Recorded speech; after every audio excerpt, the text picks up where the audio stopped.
Imagine this. You walk past a beautiful rental property in your neighborhood. The for rent sign makes you wonder, how much money is the owner making every month? Now here's the twist. That same property could have been yours, generating steady rental income for years. But here's the real question. How do regular people actually afford to buy an investment property when homes are so expensive? Stick with me, because by the end of this video, you'll know exactly how investment property loans work and the steps you need to take to get one. And I'll reveal a strategy most beginners don't even know exists that could help you start sooner than you think. Number 1. What is an investment property loan? An investment property loan is money you borrow from a bank or lender to buy real estate that you won't live in, but instead use to make money. This could be a rental home, a small apartment building, or even a vacation property you list on short-term rental sites. Here's a simple example. Imagine you find a small house listed for $200,000. You don't plan to live there. Instead, you want to rent it out for $1,500 per month. To buy it, you don't need to pay the full $200,000 up front. You take out an investment property loan, also called a mortgage, and pay the bank back over time while collecting rent from tenants. Sounds simple, right? But here's the catch. Investment property loans are not the same as regular home loans. Number 2. How investment property loans are different from home loans. This is where beginners often get confused. A loan for a home you live in is called a primary residence mortgage. Lenders view these as safer because people are much less likely to walk away from their own home. But with an investment property, the risk to the bank is higher. That's why the rules are stricter. Lenders usually require a bigger down payment, higher credit scores, and proof that you can cover the loan even if the property sits empty for a few months. For example, if you're buying a house to live in, you might only need 3% down. On a $200,000 home, that's just $6,000. But for an investment property, lenders often want 20% down. That means $40,000 up front on the same house. This difference shocks a lot of first-time investors. But don't worry, I'll show you later how some people get around that requirement in a legal way. Number 3. The minimum credit score you need. Your credit score plays a huge role here. Most lenders want to see at least 620, but realistically, you'll need 700 or higher to qualify for good rates. Why? Because the bank wants to know you can handle debt responsibly. The better your credit, the lower your interest rate, and the less money you'll pay the bank in the long run. Here's an example. If you buy a $200,000 rental property with a 30-year loan at 8% interest, your monthly payment might be around $1,468. But if you have better credit and qualify for 6%, that payment drops closer to $1,200. That's a $268 difference every month. Multiply that over 30 years, and you've saved almost $100,000 just by having stronger credit. Number 4. Debt-to-income ratio explained. Another thing lenders check is your debt-to-income ratio. That means how much of your monthly income goes toward paying debts like credit cards, student loans, car loans, and mortgages. Most lenders want your debts to take up less than 43% of your income. So if you earn $5,000 per month, your total debt payments shouldn't be more than about $2,150. If you're already close to that number, you may struggle to get approved. That's why paying down high-interest debt before applying can increase your chances of getting the loan. Number 5. Types of investment property loans. Now let's get into the types of loans you can choose from. First, conventional loans. These are the most common. They require a higher down payment and good credit. Second, FHA loans. Here's the interesting part. FHA loans are designed for first-time buyers and primary residences. But here's the loophole. If you buy a property with up to 4 units, live in one unit, and rent out the others, you can use an FHA loan with as little as 3.5% down.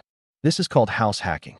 Many investors start this way because it allows them to enter real estate with much less cash up front.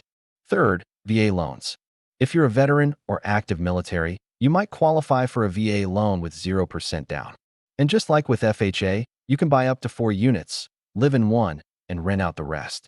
Fourth, commercial loans. These are for bigger properties, usually 5 units or more. The requirements are stricter, but they open doors to larger investments. Number 6, interest rates and how they affect you. Investment property loans almost always come with higher interest rates than primary home loans. Why? Because banks see more risk. For example, in today's market, if the average home loan is around 6.5%, expect an investment property loan to be about 1% higher, maybe 7.5%. That may sound small, but the effect is huge. On a $250,000 loan, that extra 1% could cost you an additional $150 each month. Over decades, that's tens of thousands of dollars. This is why shopping around with different lenders is critical. Even a tiny difference in the interest rate can mean keeping more rental income in your pocket. Number 7. The importance of rental income. Here's something beginners often don't realize. Lenders might count your future rental income when deciding if you qualify. For example, if you're buying a duplex for $300,000 and plan to rent one side for $1,200 a month, the lender may include 75% of that rental income, or $900, as part of your qualifying income. This can be the difference between getting approved or denied. But keep in mind, lenders will want proof. They may ask for a rental market analysis or even have an appraiser estimate how much the property could realistically earn. Number 8. The role of reserves. Even if you qualify on paper, many lenders want you to have reserves. That's extra money in the bank to cover your loan payments in case the rental income stops for a while. Typically, lenders want you to have at least 2 to 6 months of mortgage payments saved up. So if your monthly loan payment is $1,500, they may require you to have $3,000 to $9,000 set aside. It's their way of making sure you don't default the moment a tenant moves out. Number 9. Common mistakes beginners make. Here's where people often go wrong. Mistake 1. Underestimating costs. They think if the mortgage is $1,200 and rent is $1,500, they'll pocket $300 each month. But they forget about property taxes, insurance, repairs, and sometimes even management fees. Suddenly, that profit shrinks fast. Mistake 2. Not having cash reserves. When the furnace breaks in the middle of winter or a tenant misses a payment, you still owe the bank.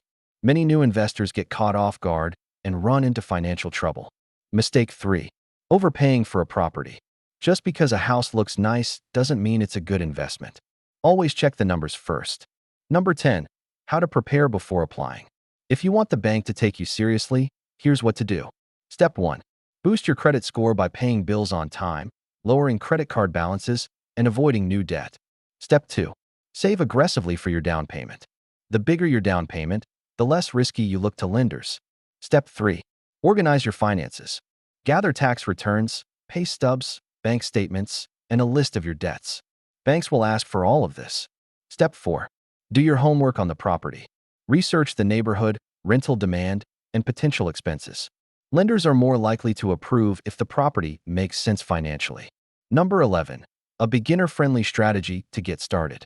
Remember earlier when I said there's a way to get around the huge down payment requirement? This is where house hacking comes in. Let's say you buy a 4-unit property for $400,000 using an FHA loan with just 3.5% down. That's $14,000 instead of the $80,000 you'd need with a 20% down conventional loan. You live in 1 unit. Rent out the other 3 and let your tenants cover most, if not all, of the mortgage. This way, you start building equity in real estate while keeping your costs low. Many successful investors started this way, and it's one of the fastest paths to building wealth with limited cash. Number 12. Should you invest now or wait?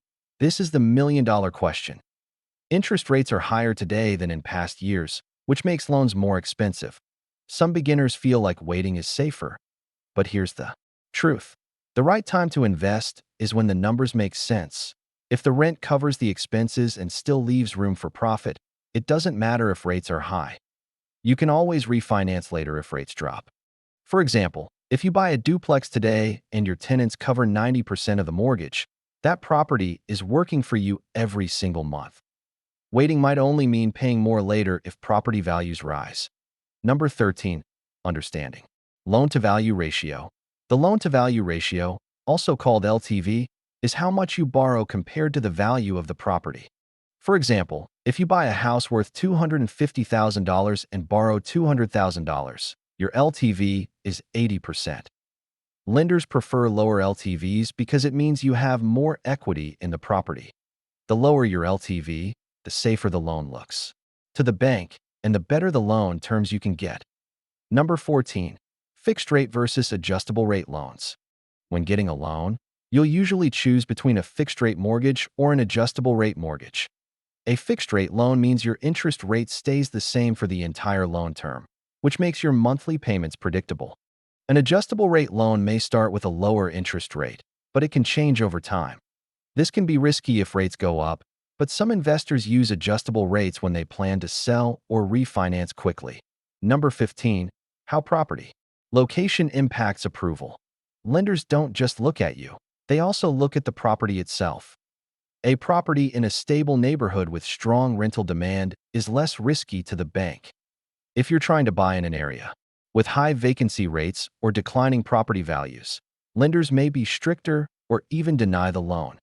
This is why location is often called the most important factor in real estate investing. Number 16. Loan terms and how long they last. Most investment property loans come with 15-year or 30-year terms. Shorter terms mean higher monthly payments, but you pay off the loan faster and save money on interest. Longer terms give you smaller monthly payments, but you'll pay more in interest over time. Choosing the right term depends on your financial goals and cash flow needs. Number 17. The role of private mortgage insurance. With investment properties, lenders usually require at least 20% down to avoid private mortgage insurance, also called PMI. PMI is an extra fee that protects the lender in case you stop paying your loan. Unlike primary homes, it's rare to get an investment property loan with a low down payment without PMI. Avoiding PMI by putting more money down can save you hundreds of dollars each month. Number 18. The effect of property type on loans. Single-family homes are usually the easiest type of investment property to finance. Multifamily properties, like duplexes and triplexes, can also qualify for residential loans, but the requirements may be tougher. If you're looking at 5 units or more, the property is considered commercial and the loan process becomes very different, with higher down payments and stricter income requirements. Number 19. Why appraisals matter. Before approving your loan, lenders require an appraisal to confirm the property is worth what you're paying. If the appraiser says the property is worth less than your offer, the bank may lower the loan amount. This means you'll either need to negotiate a lower purchase price or come up with more cash. That's why it's smart to never skip a proper property inspection and research before making an offer. Number 20. How taxes affect your loan and profit. Owning an investment property comes with property taxes, but there's a silver lining. You can often deduct expenses like mortgage interest, property taxes, and even repairs from your taxable rental income. For example, if you earn $15,000 in rent and spend $5,000 on interest, taxes, and repairs, you may only pay taxes on the remaining $10,000. This can make a big difference in your profit, and lenders know that tax benefits can improve your financial stability. Number 21. Why lenders check your rental history. If you've owned rental property before, lenders may ask for proof of how it performed. They might want to see past lease agreements, rent rolls, or tax returns showing rental income. A strong rental history works in your favor because it shows you know how to manage investment properties successfully. If you're brand new, that's okay too, but expect lenders to be a little more cautious. The bottom line is this. Investment property loans can look intimidating at first, but once you break them down step by step, they're just a tool to help you build wealth.